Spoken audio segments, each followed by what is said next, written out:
learning the Maamar Or, lArba Osa Boitkin Sechometz Leir Aner for the previous Rebbe that he said in America when just after he arrived to America in 1940, and on Tes Adar, which is Shabbos, right? Well, today is what? Today is Zion or Vav? Today is Vav, right? Well, Zion is tomorrow, Ches is Friday, so Shabbos. This year, Shabbos, Tes Adar.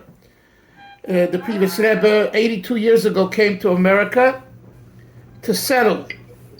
He had come to America in 1929 to visit cities. And, Bashi, can you bring that book, please? I just published a book, Bash, on top, that one. No, the other side, to the right, yeah. Thank you. You see? Chabad and Orthodoxy, 1900 to 1950. And on the cover in the center is the previous Rebbe walking off the boat in Manhattan, 1929. And all around, I put the main cities that he visited, 1929 to 1930, Philadelphia, Chicago, New York, in New York, Bronx, Brownsville, and I put a different picture of a person or a building or something for each place. And this Did book, Baltimore make the book? yes, Baltimore's right here with Rabbi Schwab.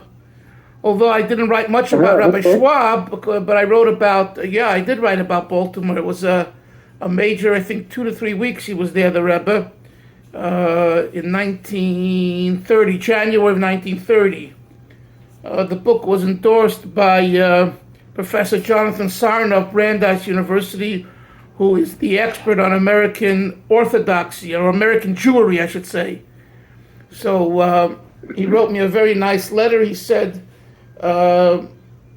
he says, we have to, Rabbi Dolphin revises our understanding of American Orthodoxy during the first half of the 19th century. So that was a very nice compliment, and hopefully people will read it to understand what that means. Anyway, so this Maamar, the Rebbe said 10 years later, where he was min hashamayim, he was forced to leave because of the war, and he was miraculously saved. And he came to New York because New York he had a solid group of Hasidim, small solid group, but they were activists, and they already laid the groundwork in a way from 1930 to 1940 for his coming. Although Chicago was very much a forerunner, and it looked like after his trip in 1929-30 that he would actually come to Chicago. But when he came back, he wrote that he's not doing that because he thought it over, and he realized that they're looking at him as a fundraiser, and he's basically a Rebbe. He didn't say that, but his job is to teach Hasidus and help Jews in their avodas Hashem, and fundraising is an adjunct to that, of course, to run an institution. But when you switch and you say, this is what we think you are, and the other thing takes back seat, he said, no, thank you. And he didn't come. And the Jews of Chicago were very disappointed, of course, but so be it. So that was in 1930. So 1930, the leaning was to go to Chicago, actually. But in 1940, for whatever reason, I don't know exactly why he chose, he didn't choose, but why didn't he go to Chicago versus New York? It seems like he had a stronger group of Hasidim. In other words, in Chicago, he had, we call them supporters and friends, and a few Hasidim. But I think in New York, he had Rabbi Jacobson, Rabbi Shmuel Levittin, Rabbi Simpson, and these were students of his father. And they were more, they were more real Hasidim. They were real Lubavitcher Hasidim, you know what I'm saying? Chicago, you had people who came from Lubavitcher family, but they were, were clean shaven, or they were involved with the community at large. These Hasidim in New York that I just pointed out, 3 of them, 4 of them, whatever, they were like, we call in Yiddish, geschworene Menschen, sworn people. In other words, by then, the Rebbe, the previous Rebbe, and Lubavitch was number 1. That's it. We have to put this on the map, and we're going to do whatever it takes to put Lubavitch on the map. And I'm glad I'm talking about this today, because we are coming up to this 82nd day when the Frierdiker Rebbe came. So just for another moment, this is in life in general. There are many people that are supporters, friends of whatever you're doing, but it doesn't mean to say that's who they are. And the proof is in the pudding. And what's the pudding? When there's a challenge to that issue, do you stand up for it? Or do you say, you're apologetic, and you back away? That's when you know whether it's in your bloodstream and in your DNA, or it's just, it would be nice if it get done. and the yesod, the foundation for any organization and any family structure and any business is, the Rebbe said this always, it's called ASIC. Business ASIC. What is ASIC? The word ASIC. Hisaskut. Involvement. Not just sympathy, empathy. Not just standing from the outside and say, oh, I have mercy on those people that are being evacuated, so I'm going to write a check. That's an important thing, and it's one level. But then there's empathy. Empathy means, no, I feel like I am standing there and being shot at. The urgency of that feeling outweighs completely the feeling of only sympathy. And that's the difference. Whether you succeed in business, whether you succeed in life. In Yiddish we say, is das deine Razach? Is it your thing? Until it becomes your thing, it's not your thing. And if it succeeds, great. If not, next. Velvel's a doctor. He's helping and helping. He's dealing with life and death and all kinds of issues every day. What's the attitude? The attitude is that I am it's like me being being the patient. And when I go about to save someone's life and to help them, I'm helping myself.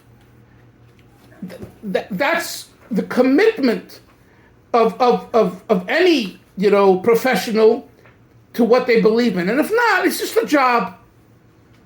It's just a job. And the Rebbe wrote this, you should know, Howard Rebbe wrote this to people who, went on shlichus and they said that's too hard, and others that didn't want to go, and others that, the Rebbe said, listen, you have to decide, is this your job, or this is who you are?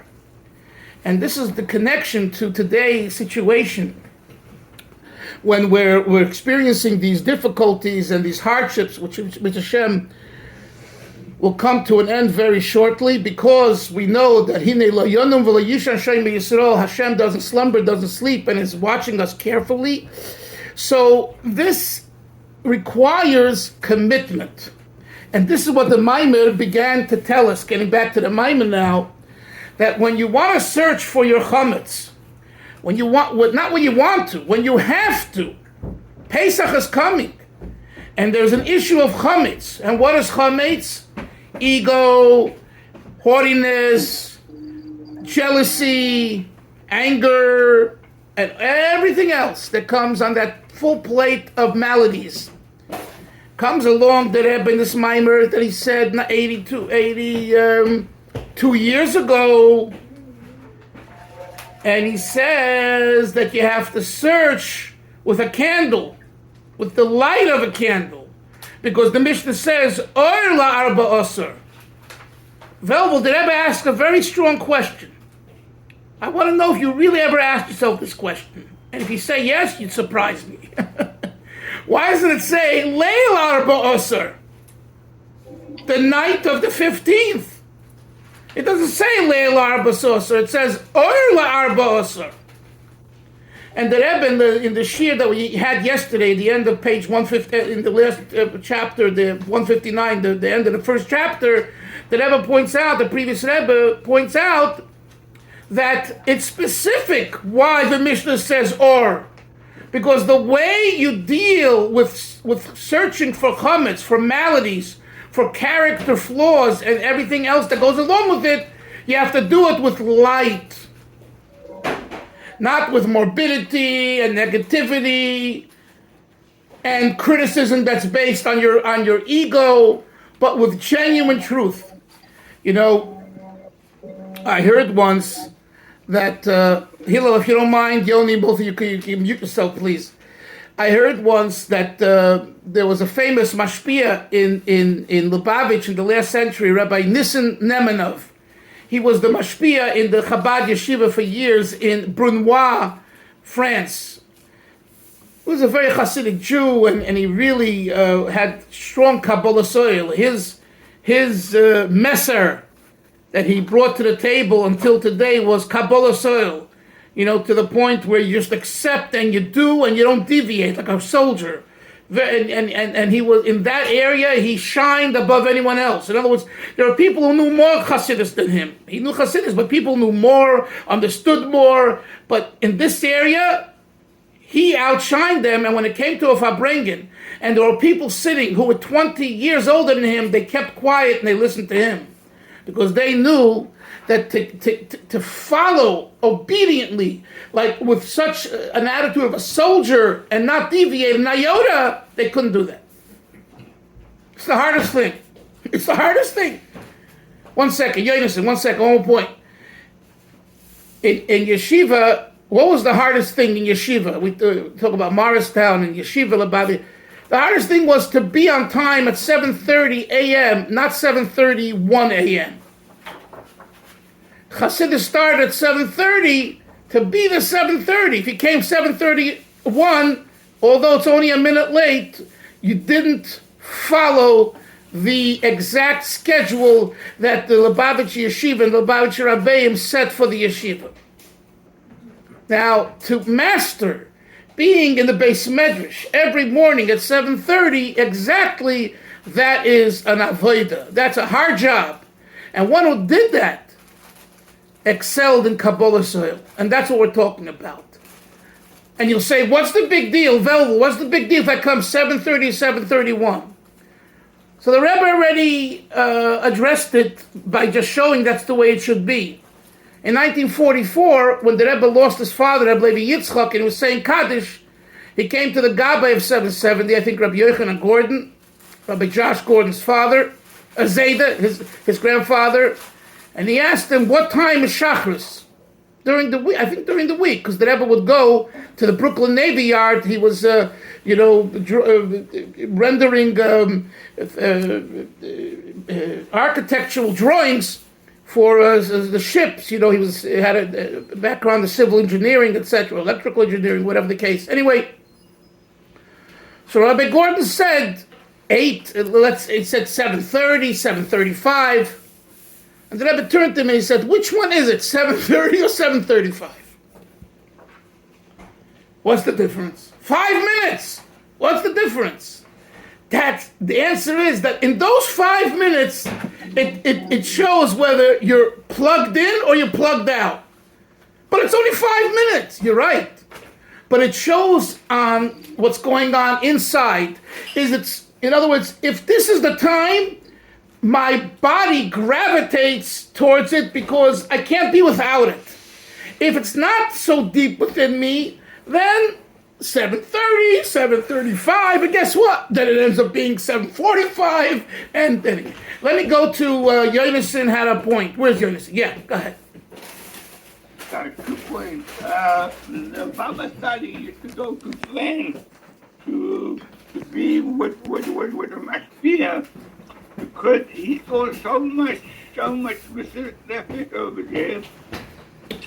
I wrote about that in my book Chabad and Sfardim. I wrote extensively about that. I researched that. What Yonason just said, that the Baba Sali for I think 10 or 11 years, every Elul would go from Morocco to a Brunois. They gave him a room, and he stayed there for Elul to be. He had many students from Morocco that came there to learn, so to be with them, and also to spend his time there. And he saw this and Nemanov. And you're talking about the Baba Sali, but he saw a Jew that's such an Eved Hashem that he was overwhelmed. Yes, Hillel. Yeah, the second point was that. So the Rebbe's question. Hillel, 1 second. Let me get. Yeah. Wait. Yeah, go ahead. Wait. The second point was that in Mincha in Morristown, we had to be there 3:15, and the Bochum were running around doing mass, and you could see the Bochum coming one at a time. After Mincha, after 3:15, the rabbi looked at them, why are you not coming on time? But it was very difficult. It was very difficult to come on time. Yeah, exactly. So you're supporting the point. Hillel. I was going to say that the question you're asking about the difference between 730 and 731 reminds me of the Gemara that the Tanya brings, I think, in chapter 15, where it says, uses the example of the wagon drivers who would drive. There would be one fee if you went 100 parsangs, and double the fee if you do 101. Exactly. It's exactly like learning Mea Parakim. Yeah, that piece of Tanya supports that. Okay, so the point that the Rebbe made is that you have. Cabs in Chicago are the same. I'm sorry? I didn't hear you. Cabs in Chicago are the same. He says the cabs in Chicago are the same. I don't know who Elliot Kuznets is, but whoever you are, I liked it. Great. Anyway, so the Nakud over here is, the point is that you have to search Hillel with not lArba with darkness, but with light. In other words, even when there's a problem, even when there's an issue, and it's hard to confront the issue, and you say, I want to confront it. One approach is with Leil, with darkness. Oy, I'm a loser. I'm lost. The world's coming apart. Gas prices are skyrocketing. There's health issues. And you can list amount of issues that are so troublesome and causes you to be negative and morbid and sad, right? But if you do what the Rebbe says, Or lArba, you're taka checking for chametz. You're going to deal with certain issues that are very uncomfortable. They're chametz. They're sour. They rise.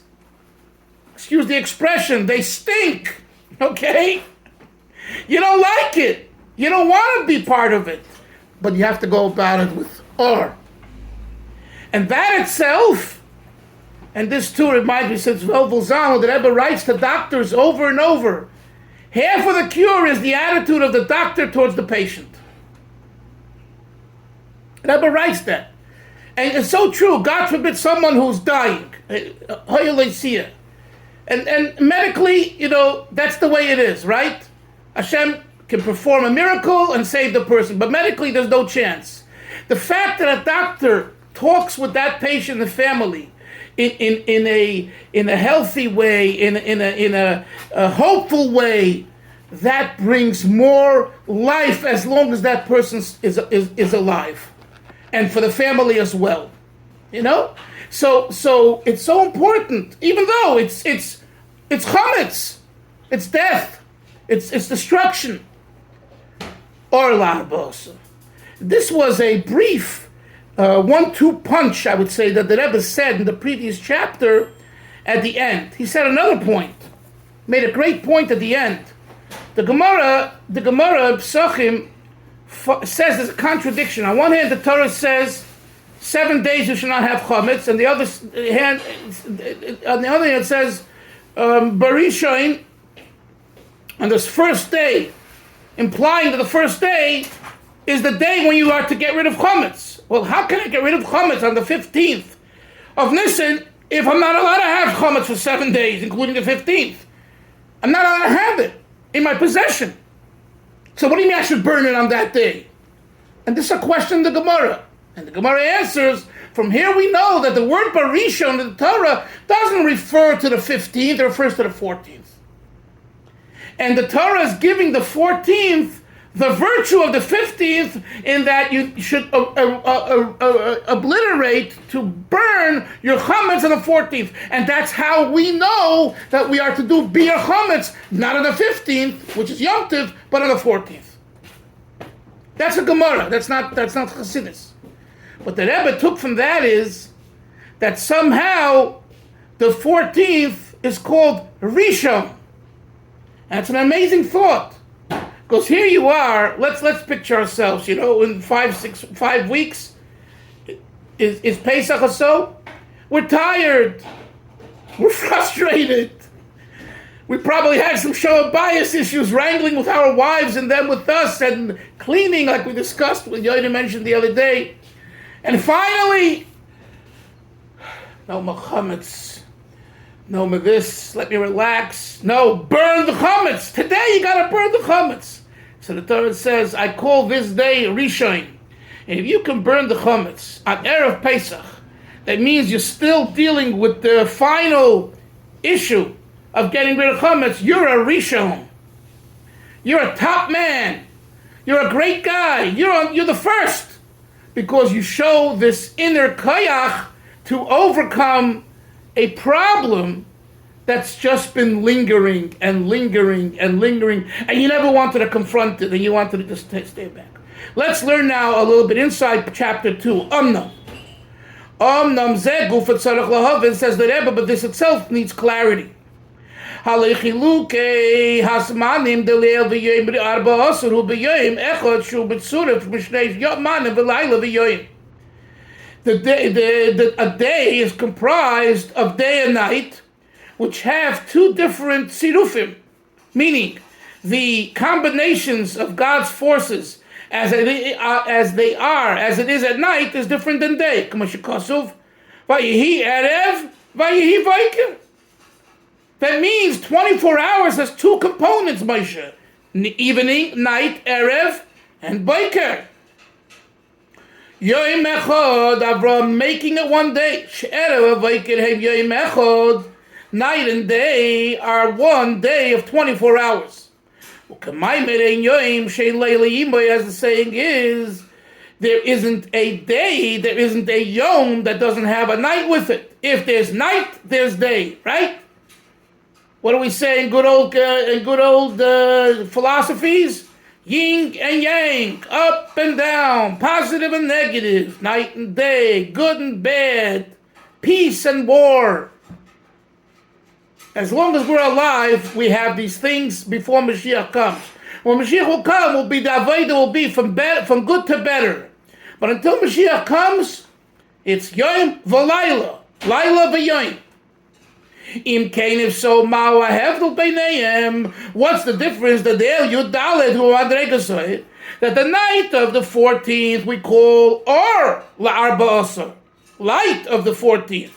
And yet the day of the 14th, it's the level of Rishon, which has the virtue of the 15th. In other words, this is his question, Moshe. Listen. If a day has two components, how can part of a day be Or and the other be Rishon? It's one day of 24 hours. In other words, the 12 hours of night, whatever the night hours, versus the day hours make up one day. So make up your mind: is the day an Or day, or is the day a Rishon day? That's his question. Ve'im heyosam, and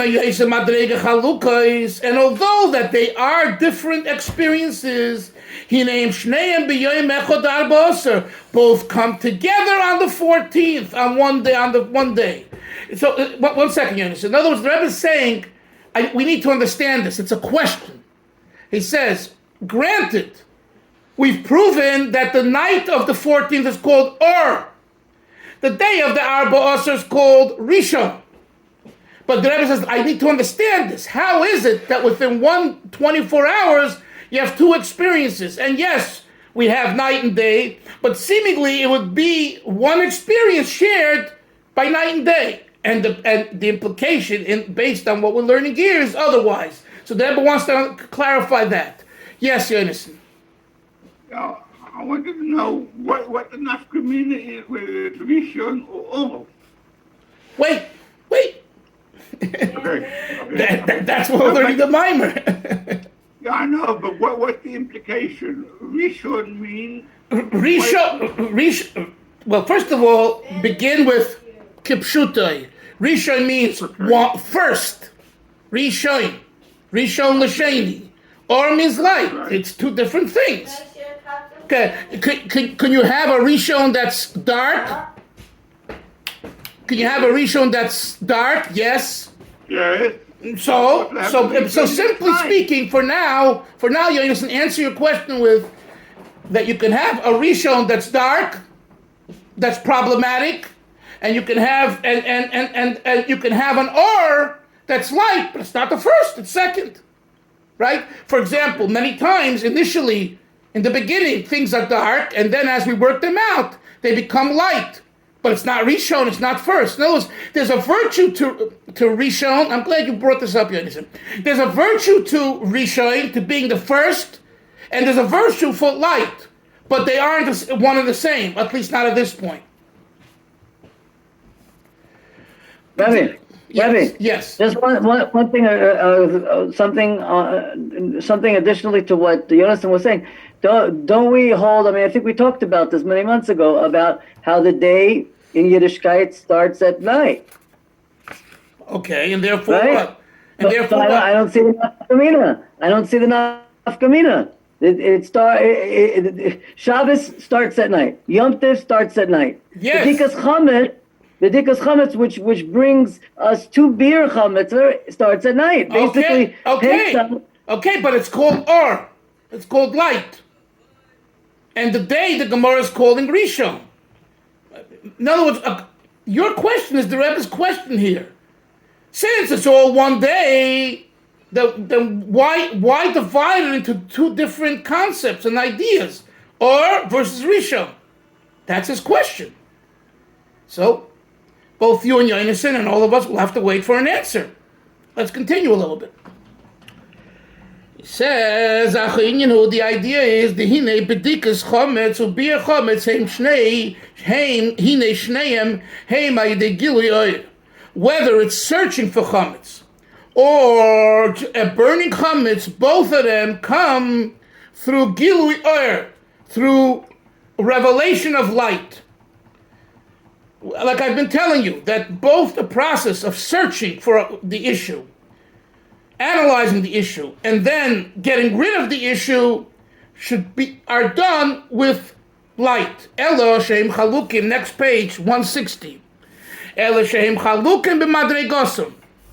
The difference is that there's a difference in their level, in their experience. And he says, the bedikas chametz u'aydei gili oyer d'arba asr. When you search for chametz and wrangling and dealing with that issue, you do it through the light of the 14th. Ela shehu b'bchinas u'madregas oyer d'arba asr shulabayla m'arba asr. He says, so now he's adding a point. He's saying that this light, or lArba asr, is greater than the 14th. It's a light, an energy, an experience that's beyond, transcends the 14th, coming into the 14th. Ubir chametz, and what's burning the chametz, this is revealing the level of Rishon, Sheba Arba Asar, within the 14th, through Kamoi Chamisha Asar, which has the virtue of the 15th, Elishu B'Yem Arba Asar, just that it's experienced on the 14th. He didn't explain, he's going to explain, I'm going to learn that tomorrow, Hashem, but basically he's saying that what we're talking about here is something very different. In other words, Yoini, he's answering the question now by saying you have to focus on the spiritual issue that's taking place here. And he's saying that both the idea of Or and the idea of Rishon refers to a much greater experience of godly energy that's being revealed the night of the 14th and it's being revealed the day of the 14th. And with both of them, you will, if you experience them, you will succeed in the searching of chametz and the burning of chametz. What that is? Answered my What? answered my question. It answered your question, yes, but we still don't know. What is it? That's what Yonis was asking. What is this Or? What is this Rishon? And it's a good question, and that's why we have to wait to learn more. Anyone have anything that they want to ask, comment, or anything?